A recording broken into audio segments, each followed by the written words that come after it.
42 volts for the system. Okay, got it. I see.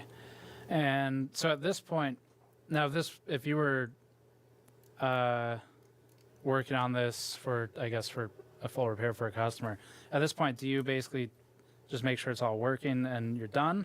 Or do you go through and clean up the other spots? We would. I really like your computer down here on the floor, by the way. Yeah, I like the fact that the radiator is outside the computer because I'm an idiot that doesn't know how to No, it's great. put it together. That's yeah. Lewis has got what looks like maybe not a 680X. Oh, it's a Corsair Air Carbide or something. I think that's. It's a very overrated case. And he's got the fans mounted outside of the case with the front of the case has been replaced with a dust filter. There's no more front of the case. The side panel's off. There's a water cooling hose hanging out of it. Steve was gracious enough to ask, would you want us to make you a computer? That's the politest way I've ever heard somebody say this computer looks like shit.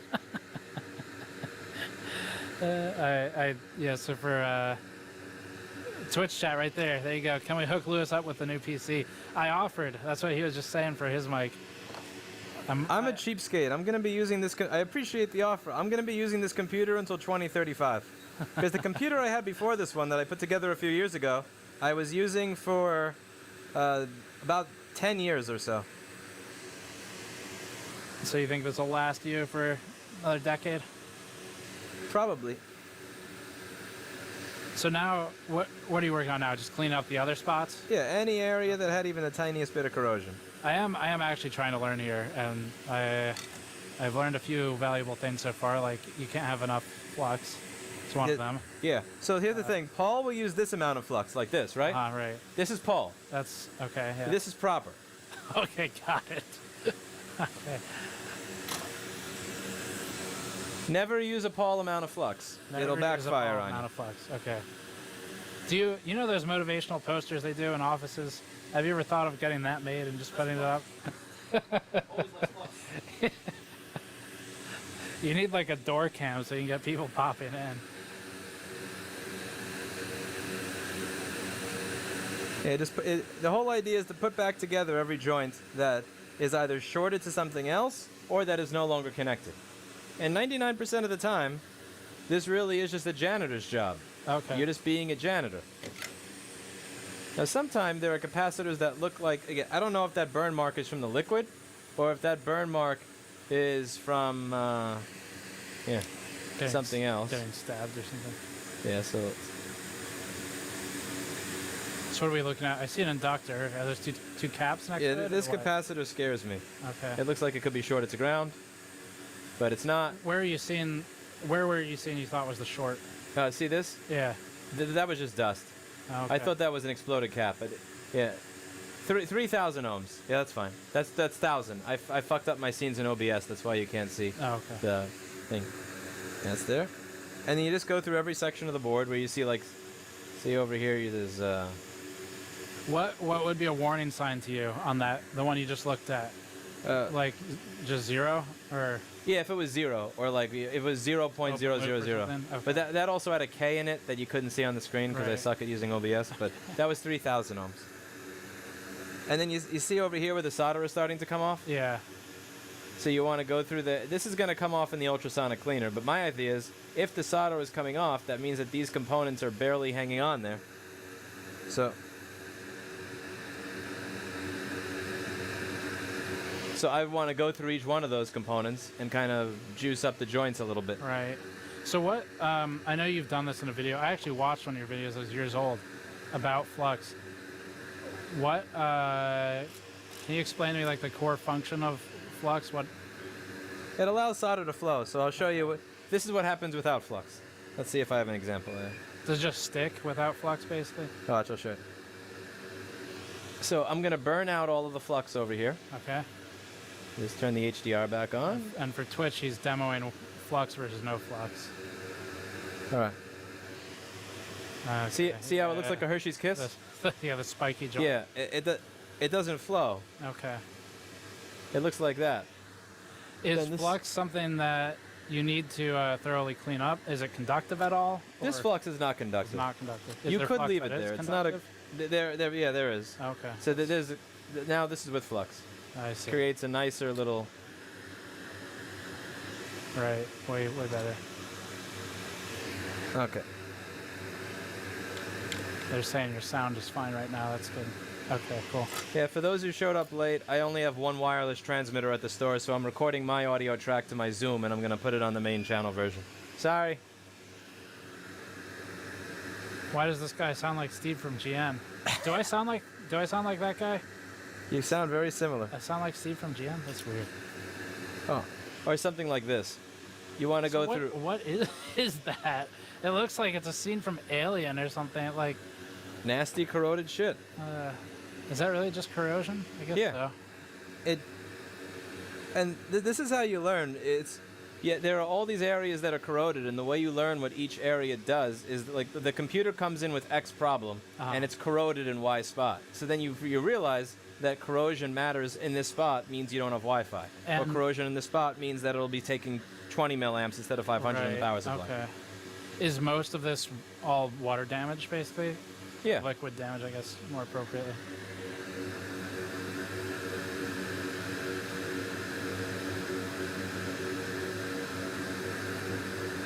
When do you feel like you got good at this? Like, how far sort of into playing around with it? You know, do you feel like you actually got pretty good? I started trying to do this in 2009, and I didn't feel semi-competent until 2014. Okay. So 5 years. What I had the slowest learning curve. I mean, it took me a long time to figure out what I'm doing too. It's weird because there are people in my comments that'll say, you know, I wish I was that good. I'm 18 months in, and I'm like 90% of the way there. It's like it took me 5. Good. Yeah, but it's like it took me 5 years to be even remotely. I was probably the slowest learner of, including most of the people that actually listen and watch this channel. Right. Yeah. Well, I just didn't record it because, well, then nobody would send anything here. Which skills do you think were like? Is there a certain skill you can remember was particularly difficult for you to learn? Reballing a chip. Okay. Where one of these. And the rest of the junk is going to come off in the ultrasonic cleaner. All that little rubbish. So like this up here, is that something you're going to clean? Yeah, like the ultrasonic cleaner is going to get rid of all that. Got it. The part that's hard is, let's say a chip like this has 96 balls under it.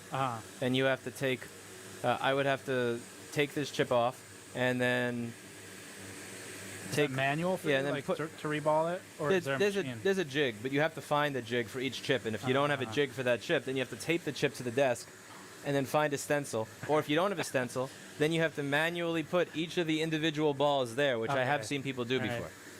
But that's no fun. So for reballing it, is it basically, it's like a stencil then, I guess, and then do you use a special machine to flow it all when you're done? Or do you just heat it with a hot air gun, or what? You just heat it with this. Oh, that's it? Okay. Yeah, there's a paste that you put on there. So here you got a paste. The paste goes in the top. You wipe it off. The paste fills up all the little holes in the stencil. Okay. You use that. Is it a solder paste? Is that what it is? Yeah. In an ideal world, it would work. Half the time, the balls try to jump out of the holes at you and then combine into the other hole and become a bigger ball. Yeah, right. That's all part of the fun.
we're using Samsung 35E or 30Q or whatever, and they'll put some other bullshit in it. So if you open the e-bike batteries that you get, you'll often realize that the seller didn't sell you what they claimed they sold you.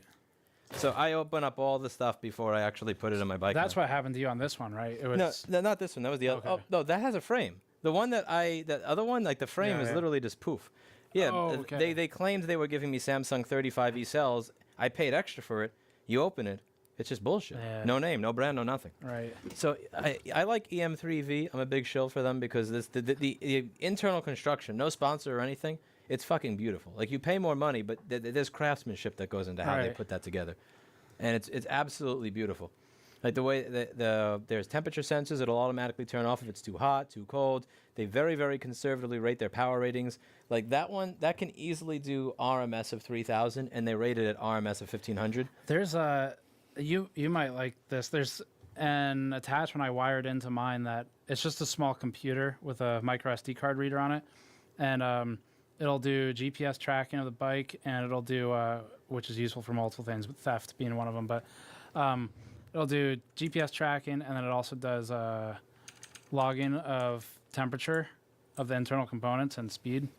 So you can create like a GPS map of your route if you want. You can check the temperature of whatever component it's monitoring over time. But it was cool because I used it for hub motor temperature and tried attaching different heat sinks to the hub motor externally. And there are all these heat sinks that are marketed for this online, and none of them did anything. Like because it's too far removed from the source of the heat at that point. It's on the outside of the motor, right? So, yeah, they're pretty cool. You just wire it right into the. I actually have that same readout on mine, wired in, and you get a computer on your bike. Another computer on your bike. I like the thing that it tells. The one that I have, it's a cycle analyst. It'll tell me how many watt hours a mile I'm using and all that stuff. So I can try to learn how to ride more efficiently. Like I always try to see, can I get myself down to 20 watt hours a mile for my trip home? You actually try to ride more efficiently on it? You don't just go full throttle. I guess you probably can't even go full throttle with the traffic here anyway. But if you go on the side of it, but that's another story altogether. Right. Well, thank you very much for coming by. Thank you. I really appreciate it. No, I appreciate the education. I learned a lot. I feel like I can make use of some of that. And I look forward to your next GPU shunt video. Yes, with you will see that. 260 watt gun. You'll see that in the next one. Thank you. See you. Sorry for the shit audio on the main channel. I'm going to upload this. I'm a schmuck. I forgot to bring my wireless transmitter with me, so I'm actually recording this to my this thingy, and then I have to put it into the main audio later. Anyway, see y'all. See you in the next one.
Speak. Action. What? Really slow and poor versus, you know, the 5000 series CPUs. You can still find these and you can still game on them. So my point for today's video was that I was gonna take a known config here that works, which was our 970A SLI Crate Edition from MSI. Not a great overclocking board, don't recommend overclocking, but can boot and run. And then putting a modest GPU on there, like a 1060. And seeing how well it would play today's games. The problem is, it's now not booting, which is a very common situation for most people. They have an old system or whatever, or they buy used parts and they go to put it in and it's not working. So today is one of those troubleshooting videos where we go through and identify exactly what isn't working in this configuration and showing you the steps we use to troubleshoot it. Now, we do have spare CPU, spare motherboard, spare graphics cards. To get a system to post, you need a motherboard, a CPU, RAM, and a video source. Now, FX does not have GPUs built in. Some Ryzen CPUs do, all Intels do except for X Platform or Xeon. So we do have a video card on here because we need something to create video. However, these troubleshooting steps, if you're using any sort of GPU or a config that has an iGPU, I'd recommend not using a video card and starting with the iGPU since it's the simpler configuration. Because I don't have a power button on here, and this motherboard predates M.2, it predates mSATA, it predates surface-mounted buttons, although a couple of the FX boards did have surface-mount buttons. We get to do this old-school style where we are just going to bridge those buttons together. So there you go. We're getting no video. The monitor went in standby mode. We do have initialization of some sort because of the fact we got USB power going to the mother or to the keyboard and mouse, although the mouse is not lighting up. Something's happening somewhere. It's just not fully happening everywhere. We need a shirt that says that. All right, so first things first, what would I do? Well, I'm gonna go ahead and turn off the system. I'm gonna disconnect our video card because in this instance, the CMOS battery is underneath this. If you want to know how old this is, check this out. 2 PCI slots. Not 2 PCIe, 2 PCI slots. So there you go. Because this does not have a clear CMOS button built into the motherboards, which a lot of motherboards do these days, which allow when you push that button, it disconnects the circuit to the battery. So when you push that button, it not only bridges the jumper, it also disconnects the bridge to the battery. So you don't have to do this step of popping the CMOS battery out of here. But you need to take the battery out because what you're trying to do here on this and getting it to kickstart is get the CMOS to clear entirely. Like no settings. See, this is different RAM than was used in here last time, so it's potential that the RAM suddenly is not working because it was trying to run old settings with different RAM. I don't know what was in here. I think the old Corsair Vengeance was or something like that. Remove the CMOS battery.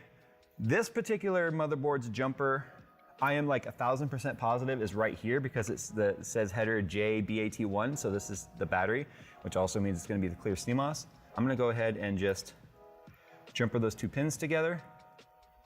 Some motherboards there will be a 3-pin and there'll be a jumper already sitting on there, like in the non-bridged connection, and you just move it over one, bridge it for 10 seconds, move it back, and then that's considered clearing of your CMOS. You really start to realize just how spoiled we are today with the Q code readouts that tell you exactly what's not working in the post, or LEDs that light up and tell you RAM or CPU or video, or an actual OLED screen that tells you CPU fail, video fail, load video BIOS or whatever, right? It tells you all the stuff that's wrong with it. And then having a nice convenient clear CMOS button and a clear BIOS button. All those things we take for granted. So that's step 1. Clear the CMOS, make sure your power's off when you do it, disconnect your battery, get everything plugged back in, and now we're gonna see if that jolted it back to life. I'm fairly certain this was a working config. I looked through my channel to find because there was already an 8120 on here. This is an FX 8120 CPU, and it was already mounted, so either it didn't work and I just said screw it and we threw it back in the box and didn't label it, which is standard operating procedure around here. It's highly possible that that's exactly what happened here. So let me go ahead and get this started up again. It's funny, when it comes to FX and first boots on certain Ryzen CPUs, you gotta wait a minute Like it's kind of a nerve-wracking minute, but you gotta do it. I don't think this is gonna go anywhere right now. Before we start moving into the R&R, or remove and replace of parts, because let's face it, most people do not have spare graphics cards and CPUs and motherboards and stuff just laying around. I'm going to go to the RAM aspect of things. I'm just removing the graphics cards you guys can see for now. I'm going to start with one stick in the outermost slot, because I don't know if we've got a memory config problem here. I don't know if we have some sort of a CPU problem.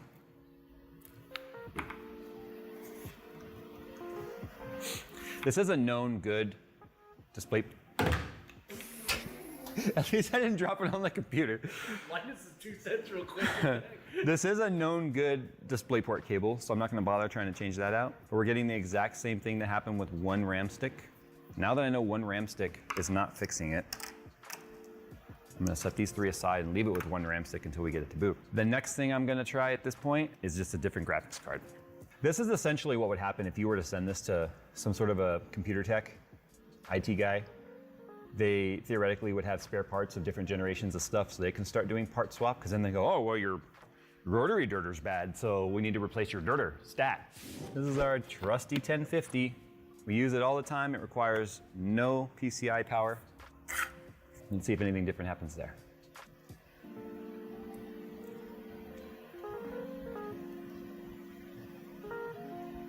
Yeah, I think this is gonna narrow down to motherboard or CPU. All right, now we get to go to the fun stuff, which sucks, because now we're talking major components here. We are going to now swap out this CPU for a 6100, is that what that is? Yeah, FD6100. This is the part where it really sucks, because if you don't have spare parts laying around, then you're stuck borrowing, asking, or requiring other people to help you with parts, or you have to rely on a professional who has spare parts to then figure this part out. Also, too, this is my opportunity to show you guys, when you go to take an FX or Ryzen CPU off, or cooler off, don't just go, because you're gonna rip the CPU out of the socket with it. Twist it like this to break that contact, especially if that thermal paste has been on there a while. Then you can lift it up. So I've only got one tab undone at the moment. There. That way, the CPU stays in where it belongs. And I hate this mechanism so much. And it doesn't stick to your cooler. People do that all the time. They just go, Jay, has that ever happened to you? And it's like, it's happened to millions of people, because people like go all like gorilla style on their stuff. Remember, AMD, FX, and Ryzen CPUs have the pins on the processor, not on the, they're not LGA, so be gentle. Make sure the pins go in the case down like that. If you put them in the sleeve wrong, you'll actually bend the pins. There's a certain way that they go. All right, so I'm gonna clear the CMOS one more time for good measure, because we just changed a major component. If there's anything I've learned by Derek at Bioscript Garage is just, you don't acknowledge the things that are bad, and they're not there. It's like calories. If you don't acknowledge them or look them up, they don't exist. The other thing I could try too is the different PCIe slot. It is an SLI slash Crossfire, or whatever they called it, board. Don't get caught in the crossfire! Come on, baby. Work, work, work, work, work. Work, work, work, work. It booted, so it is a CPU. Is this my dad's CPU? If so, why is it in here? It was supposed to be in that display case one, because that's why I was displaying it. So yes, like Phil kind of suggested off camera, why don't you try the other 8120? So this is another 8120, right? 8320, sorry, 8320. I do believe, is that one say 8120 on it, or 83? This is my dad's CPU, because he was 83. And I do believe I've now apparently blown up 2 Ryzen or FX CPUs. Ryzen FX. I know, it's just so weird saying Ryzen. I mean FX, jeez. Oh, yep, that's my dad's CPU. Did you see how? So watch this. It even shut down that, what? Oh, check this out. You wanna know how it's my dad's CPU? Because I blew that sucker up. Watch this. Click, click, See how it clicked right back off? This is my dad's CPU though, because if you go back and look at the video where I blew it up, I was showing how it clicks on and off. This is an 8320, so I had two 8320s. Okay. I kind of want to know now, is it the board that is not working with this? Okay, this is my dad's CPU right here. Let's go ahead and get this one back in that sleeve. Give me that CPU and the other board. And I'm going to then see if the CPU that will not boot in this board will boot in the other board. If not, then we've narrowed it down completely to the CPU. If you've ever needed more proof that board manufacturers never cared about AMD's boards in the past, let this be your example. It's like a Pringles, like a giant Pringle. I mean, Dude, look at the I/O. The I/O's all like smiling. it's a I've always said board manufacturers just cheaped out on AMD stuff. I think it's because AMD had such a low market share with FX that they just didn't put the materials into it. They tried to make them as profitable as possible by cheaping out as far as they could, and this is the crap you get. And it's not just limited to Gigabyte. This was actually a good board. The UD3, depending on the revision you got, was a really good board. It's just wobble wobble, right? This one has 1, 2, 3, 4 PCI Express slots. We got one stick of RAM, got a CPU, we got a motherboard, graphics. We need graphics cards, because, you know, GIF. Okay, well.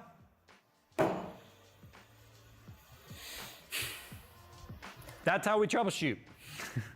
I mean, it's the CPU. The other board clearly worked with the 6100. Not sure why both 8320s aren't working. I only remember blowing one up.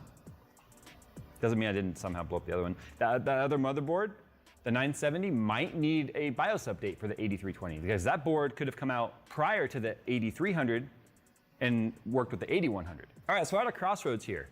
This is where you could just be like, oh man, it's a bad CPU, and then try changing your CPU. But one of the clues here is that a first gen FX CPU, the 6100, booted in the 970 crate.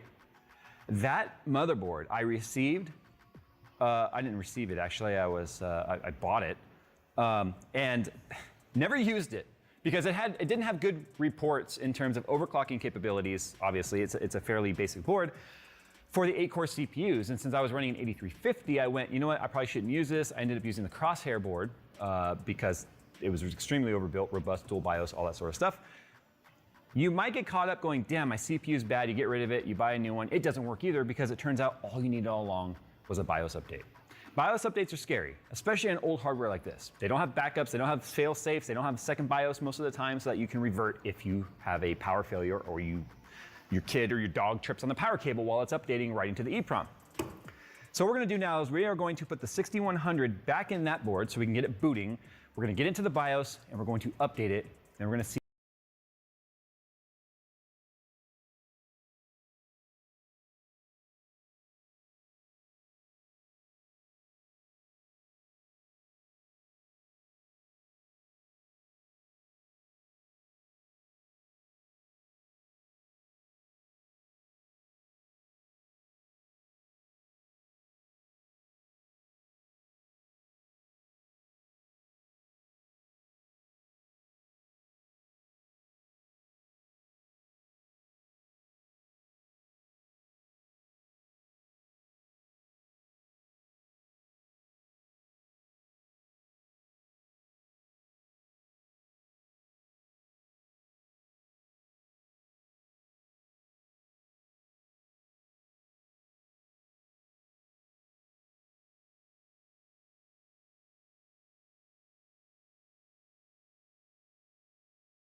And I'm gonna see what we get, or see what the symptoms are, what we get, and I'm gonna try some BIOS flashing and such on this to see if that'll work. I have no doubt that's something Brian probably tried, but because of the availability of the BIOS up online, we can go up onto Tech Power Up. I'm sure we can find this exact BIOS, download NVLink, see if we can't get this to flash.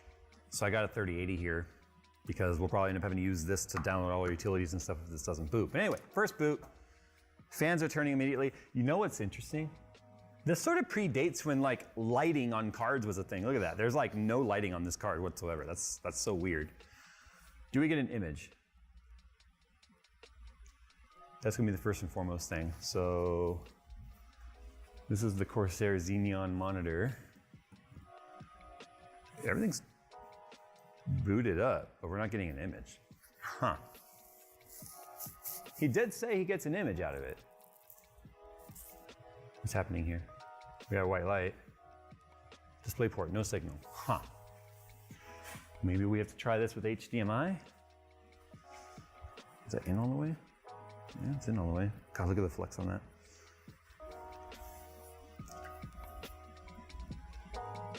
Okay. It booted to the OS, and the way I can tell that is if it was stuck in some sort of a BIOS screen or a post error message, hitting the power button would immediately turn it off. But I touched it, see I touched power, which is set in Windows right now to just turn off the system. Let me try HDMI. I wonder if we have a dead DVI port. DisplayPort, no signal. Oh, okay, so booted with HDMI. So right off the bat, we have a bad DVI port. Off to a great start. Oh, yeah, I saw a little flicker light. Yeah, it completely restarted. See, it just rebooted. And that was the second it went to initialize in Windows right there. Actually, I remember now. Brian said it works in safe mode, not in a normal mode. Oh look, it fully booted. Look, we're in the operating system right now. Because remember we showed in our Corsair review about this panel. Look, we're in the menu right now. Interesting. GPU does not recognize, obviously, because it would be right there. Okay, it just initialized right there. The light turned on. Okay, we got an image.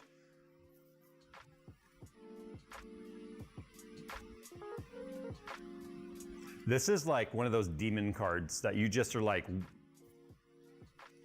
Okay, so what we experienced already so far: DisplayPort, no image; HDMI, a complete freeze with the image going away with the weird line that went through, a restart, and now it's working. We're clearly a step farther by doing nothing than Brian said. In fact, let me read Brian's DM to you. So Brian said, I have a 780, but weirdly, I need it for a video soon. I do have a 780 Ti, but it's mildly broken.